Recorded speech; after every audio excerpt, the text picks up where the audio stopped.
Tunamshukuru Mwenyezi Mungu, Ramadhani inaenda vizuri, lakini kuna baadhi ya watu ambao wanataka kutia doa au mwezi uonekane kama sio mwezi mtukufu. Wanafanya vitu ambaye haviendani katika taifa letu. Kuna video yako ya juzi ile tuliyofanya KMC, watu walicomment kuwa Sunni na BAKWATA ni wakoje. Ndio maana nimekwambia kuna Answari Sunni na huku kuna Shia.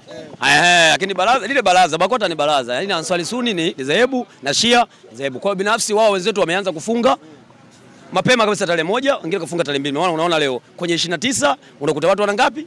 Wana 19, huyu yuko ana 18. Unaona kwenye 20 wana 19. Kwao wanaenda hivyo. Lakini mwisho wa picha kwenye muandamo wa mwezi inawezekana watu wakafungua pamoja. Lakini nani tuanze hapa kwenye kauli za Mguto ambayo amesikika akisema kuwa Simba na Yanga ikitokea kwa mfano wakishushwa daraja ligi inakuaje? Hao wawili ndio wameshaiweza siasa ya mpira wetu wa Tanzania. Kwanza Simba iondoe kwenye siasa ya mpira wa Tanzania. Kwa nini nakwambia iondoe? Mpaka sasa hivi unaweza kuniambia nembo gani ya taifa letu la nchi? Alafu Simba wanayo kwenye logo yao. Ukinitajia tu mimi nakupa 500. Ukinitajia nembo ya taifa ya nchi hii. Sawa? Ambaye tunasema kabisa kwenye taifa hili kuna kitu ambacho cha taifa, alafu Simba wanacho. Ukinitajia tu mimi nitaendelea kwenye mjadala wa kisiasa. Wanayo? Lakini turudi kwa upande wa pili, wana nembo hawana? Huku upande wa pili. Tuangalie logo hiyo hapo. Wanayo nembo hawana kwenye taifa hili? Wanayo. Kwa hiyo hapo unamaanisha nini? Hiyo ndio timu ya nchi. Sawa? Alafu sisi tupo kwa ajili ya kuwakilisha wananchi. Sio, umenielewa? Timu ya nchi, alafu kuna timu inawakilisha wananchi. Kwa maana anajiita wananchi. Lakini sisi tunawakilisha wananchi. Maana ndio tunabeba ile taifa. Sawa? Simba Sports. Ndio maana hatuna logo yoyote ya nchi. Sawa? Hatuna logo yoyote ya nchi kwa sababu sisi ndio tunabeba nchi.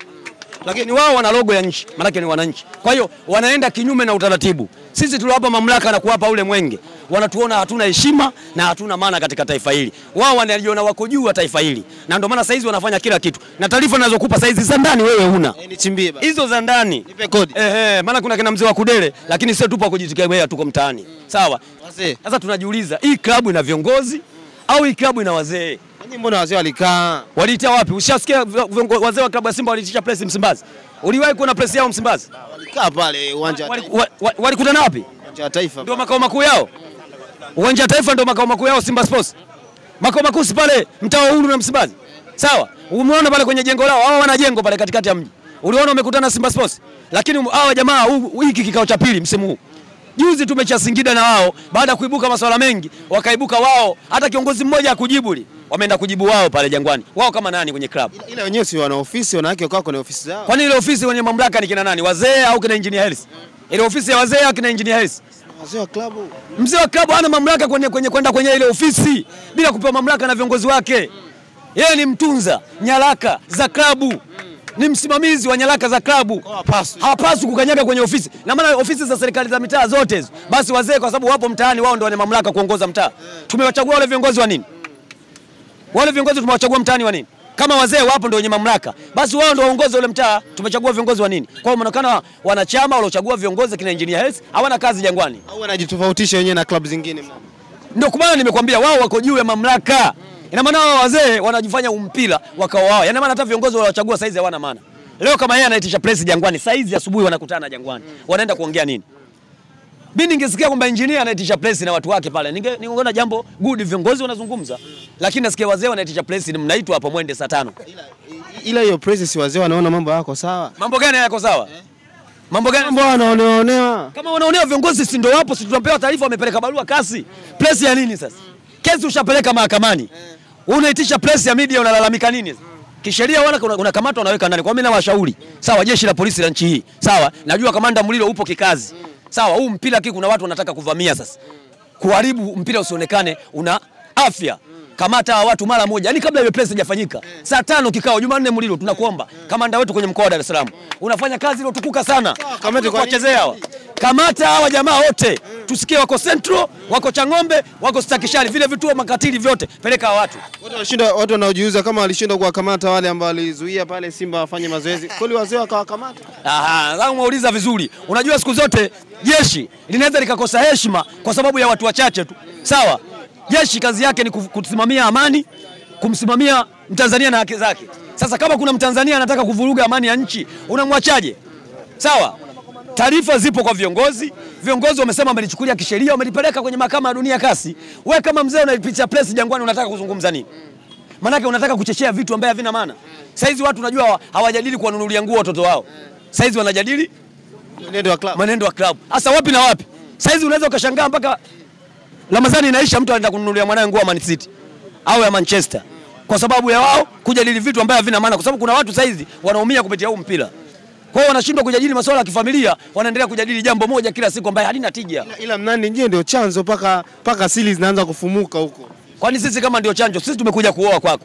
Sawa? Mwanao tushakubaliana mahali yake kiasi fulani. Wewe umetaja unataka 500, mwanao akasema anataka 100. Sawa? Mimi nakuja pale, natoa hela mahali, unasema wewe mwanangu sikuozeshe. Mimi sioi familia, naoa mwanao. Mahali ndio inafanya mimi nipate mke. Sasa nakuja pale unazuia mwanangu huwezi kuoa. Basi mimi narudi kana mwanao. Ndio haya yanaanza kutokea. Yanaanza kutokea. Hela umekataa mwenyewe. Mimi naondoka. Kana mwanao. Sasa nalalamika nini? Kwani mwenyeji wa ule mchezo nani? Mwenyeji wa ule mchezo wa dabi. Waliko wenyewe. Sisi tarehe 8 wenyeji si hao Viamba Mkumbe. Wenyewe. Kwa sababu wao wanalalamika na meneja. Kisheria ninavyojua mimi, hata ukienda kukodi ukumbi kwa ajili ya sherehe, mwenye mamlaka ni yule mwenye anaenda kukodi ukumbi. Mgeni anamjua yule mwenyeji wake, anapewa ukumbi. Sawa la wewe meneja unakuja pale getini, wewe kakuita nani? Wewe unijui mimi. Huyu alokuja kukodi ukumbi ndio ananijua mimi. Kwa hiyo lolote litakatokea, huyu ndo anahusika. Kwa hiyo pale sio meneja alohusika kuzuia geti. Viamba Mkumbe ndio alozuia geti, meneja asihusishwe. Wakashirikiana. Tunaona kwa kuna jeshi la ulinzi na usalama. Hapa anatiwa doa meneja, lakini kwenye hili meneja muondoe. Sio mwenye mchezo. Kwani ule uwanja tumeanza kutumia jana? Au meneja kabadilika? Kwa hiyo leo meneja huyu ndo anaonekana mbovu. Siku zilizopita meneja anaonekana mzuri. Wamecheza na FCM Aljab. Walikuwa wanahitaji pointi 3 wavuke kimataifa waende robo finali. MC hajafanya mazoezi pale. Mbona tukuona mabaundi ya Simba bausa kuwazuia? Kwa hiyo mabausa wamezaliwa baada ya kuona wanacheza na Simba. Taarifa haikuwepo. Taarifa? Haikuwepo. Hakukaa kikao kabla ya mechi siku moja kabla. Kanusha asubuhi. Kwa taarifa ya Yanga. Blaza, hawa jamaa wanajifanya mpira wa kwao. Ndio maana nimekwambia, leo wazee wanaitisha press wao kama nani klabuni. Juzi wameitisha press swala la Singida na Viamba Mkumbe. Wamelalamika sana, nimewasikia hapa. Wakishutumu baadhi ya mawaziri. Sasa na jeshi la polisi, fanyeni kazi yenu. Hawa wazee kama nani kwenye taifa hili? Mpira unaongozwa na utaratibu na kanuni na sheria. Hawa kama nani? Kuna wazee wa klabu. Kwa hiyo wao wakiona kwamba kuna viashiria vya kukosa ubingwa, tayari wanaandamana. Simba tumekaa miaka 5 hapa. Kachukua yeye mara 4, Azam mara 1. Ushasikia Simba kaandamana? Kashaye kwenda serikalini? Miaka 5 Simba hajachukua kombe na hajashiriki kimataifa.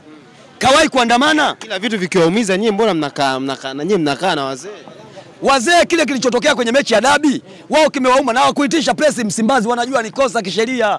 Wametafuta sehemu ambayo kwao wameona ina muhimu, kama wazee wa klabu wana maoni yao, wametoa maoni yao. Kwa nini hao wanaitisha press Jangwani pale ndio kwenye ofisi za klabu? Pale wenye mamlaka ni viongozi. Maana ukiona wameitisha press, engineer na watu wake wanajua wazee wamewapa funguo wakaitisha press. Maana viongozi hakuna, kuna wazee kwenye klabu. Kwa hiyo TFF pia nimeshatoa mamlaka kwa jeshi la polisi lifanye kazi yake.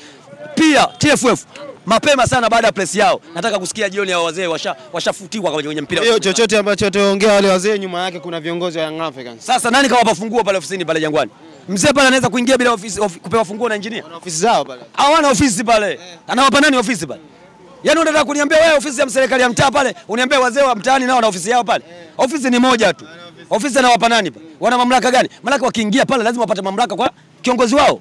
Bwana kaeni, zungumzeni. Pamoja wao ndio walomchagua. Lazima wafuate protocol. Kwa hiyo manake kuona wanaitisha press pale. Manake engineer kashindwa kulifanyia kazi, anawatumia wale wazee. Kwa hiyo kuna ambushi inataka kutumika. Nguvu nyuma ili kuonyesha kwamba viongozi wa TFF hawana thamani. Mechi tumejitaka kuangalia juzi tu Simba Queens na Yanga Princess pale. Tunaona watu wamechapisha kabisa mabango wamekuja nayo. Yale mabango sio kwamba wao viongozi wajui, wanajua. Na baadhi ya watu wao kelele zote zile. Na wewe ulikuwepo pale, mtu kakamatwa yule mwenye speaker. Mimi nipo pale karibu kadakuliwa. Sawa na njia ngoma. Leo niko na wenzangu, twende huku. Wenzako utaenda kuwajulia mbele huko. Tuondoke. Maana wale wanamaanisha nini? Karia na bodi yake waondoke. Na wakiambatisha kina mabango kabisa. Na mabango kabisa. Tujiulize, katika mafanikio yenu nyinyi ya kucheza finali ya shirikisho, kucheza robo finali ya Champions League, kuchukua ubingwa mara 3, mmechukua ubingwa kwenye mgongo wa viongozi gani? Kalia. Leo unawashutumu wanakosa gani? Wanakosa gani? Tujiulize tu, tunye akili timamu. Mara 3 ubingwa umechukua, mgongo wa hao. Leo unawashutumu hao hawafai. Wewe unajielewa? Maanake wanaonekana hao ubingwa wao mipango. Sasa sisi zile njia tushaanza kuziziba. Zile njia za mipango tushaanza kuziziba. Kalia kuna kauli yasema ana favor Mnandi. Ana favor Young Africans. Si ndio maana nimekwambia viongozi hao wao wamekuwa mabingwa mara 3, wamecheza finali ya shirikisho, wamecheza robo finali ya Champions League. Na wakitamba wao kwenye taifa hili ndio kila kitu. Nyewe mnaishia mwaka robo, wao wanaenda finali klabu bingwa msimu huu. Saizi wale pale wanasuka mikeka hapa. Wale pale wanasuka mikeka. Mimi kuna siri nyingi sana zitafunguka. Zinafunguka siri nyingi na mimi naomba dua kila siku. Mwezi mtukufu. Naomba dua kila wakati. Hiyo barua kama kweli wamepeleka kasi iende kweli ifike kule. Kwa jana nimfuatilie kule ifike. Sababu yule mwambo unajua kila siku tunaongea naye. Anakelwa kishenzi lakini nani atatoboa ule mtumbwi? Maji yaingie kwenye mtumbwi. Sasa tayari inaonekana kama kweli wametoboa. Mimi nakwambiaje? Mwezi hauishi huu. Au mwezi hauishi. Yaani wewe ushapeleka kesi mahakamani. Unaitisha press ya nini? Sababu kisheria iachie mamlaka ifanye kazi. Na ndio maana hata Mediali na kinali kama walivyopeleka kwenye kamati pale ya TFF. Alipotoka walivyojua wamesemaje? Hiyo ipo pale kwenye mamlaka hatuwezi kuijibia. Ndio kisheria iko hivyo. Wao unasema wamepeleka kesi kasi. Hao wazee wanaitisha press Jangwani yani. Wakishinda kasi sisi tutashinda speed. Wakishinda kasi sisi tutashinda speed. Nandi tunaona kama wenyewe wako sawa hivi. Wako sawa hao, hata kesi ya kuku mtaani hajaye kushinda. Sio ya mjumba wa nyumba 10, ya kuku hajaye kushinda. Kesi ya Bernard Morrison, yani nikutolea mfano mwepesi tu. Kesi ile manake ni wewe na mchezaji mmeingia mkataba. Dokumenti zipo. Sawa, TFF inaenda nakala. Si umenielewa ya mkataba. Manake wao kwenye kuamua lile jambo wanachukua nakala yao, unaleta mkataba wako na yeye analeta wako wake. Wanaunganisha ile mikataba mitatu. Wakiona kuna dosari si wanahukumu. Ili hata dakika 5 umalizi. Lakini watu wamefunga Ramadhani siku 3. Wanatafuta wanahangaikia huku, wanarudi. Sasa pale unachelewa unasubiri nini? Mkataba wa Morrison huu, mkataba wa Yanga huu, uliokuwa nakala TFF hii hapa. Wanaweka mezani. Kwapi kwenye dosari? Kote kuko sawa, wewe mchezaji una makosa. Lakini klabu imeshindishwa siku 3 bwana. Wamehangaika kutafuta mafaili wapi? Mwamba kasimama, haki yangu ipatikane. Kashinda Morrison. Klabu nzima na mashabiki wao zaidi ya milioni 30 wamefeli. Zidi ya mchezaji huyu mmoja. Hasa kama wamemshinda mchezaji mmoja wataliweza shirikisho. Mchezaji mmoja kawashindwa TFF siku 3, kawashinda kasi. Sawa? Wewe wataliweza shirikisho la mpira? Sasa wana viongozi bora, viongozi makini. Kuna kiongozi gani pale wa mpira? Engineer kiongozi wa mpira. Engineer kazi yake majengo na ndio maana saizi anavurunda tu. Kasema na wajengea uwanja na mwaka wake wa mwisho. Pale mimi nimepita juzi nimekuta daladala hii. Nimekuta vigari vidogo vimepaki kama mvua hapa. Hasa ndio uwanja ule. Kumbe uwanja wenyewe kupaki magari. Yule kaunda. Kumbe uwanja wenyewe kupaki magari. Si wako ni process. Yaani kile ni kijiwe cha watu, wakija viongozi wote wanaleta mafundi pale wanapima, wanapata uongozi. Yaani kile ni kichaka cha watu kupata uongozi. Hata Manji kabla hajafa, wakati alivyoomba kaleta watu wake wamepima hapa. Mtajenga uwanja, alijenga. Akashindwa. Na huyu vile vile kaleta watu wamepima. Hata wewe ukitaka timu, walete mafundi wako tu, walete Wahindi pale, wa China, wakipima wanakupa timu. Okay, shukrani. Wakipima pale watakupa timu. Kwa hiyo mimi neno langu la mwisho kwa viongozi wa klabu ya Simba kwenye hili, hakutakiwa kupepesa macho. Endeleeni kuishi na wazee, timu zinaendeshwa na viongozi. Sijaje kuona timu duniani inaendeshwa na wazee. Si uhuni. Wazee wanaendesha timu nchi gani? Mimi naamini Jumanne Mulilo uko makini kwenye mkoa wako. Fanya kazi. Fanya kazi hao wazee nisikie tayari wako Central, wako Stakishari, wako Changombe. Hatuwezi kuharibu mpira wetu kwa watu wauni kama hawa. Mzee anaenda kuongea nini sasa hivi? Na katibu kesi mshapeleka kasi, tulieni. Wao wasikilizie kama nyinyi. Kwani sisi umesikia tumejibu lolote? Nyinyi mmetulia. Sisi hatujasema kwamba mechi hatuchezi. Sisi tumesema hatuleti timu. Kutokana na 1 2 3 tumeainisha. Lakini wao barua yao wameainisha. Sawa? Kwamba fulani aondoke, fulani aondoke. Wewe ushaikuona unampeleka mtu mahakamani unamwambia mhukumu miaka 30. Sasa hakimu ana kazi gani? Si ushahukumu tayari. Hiyo kesi umepata mahakamani ya nini?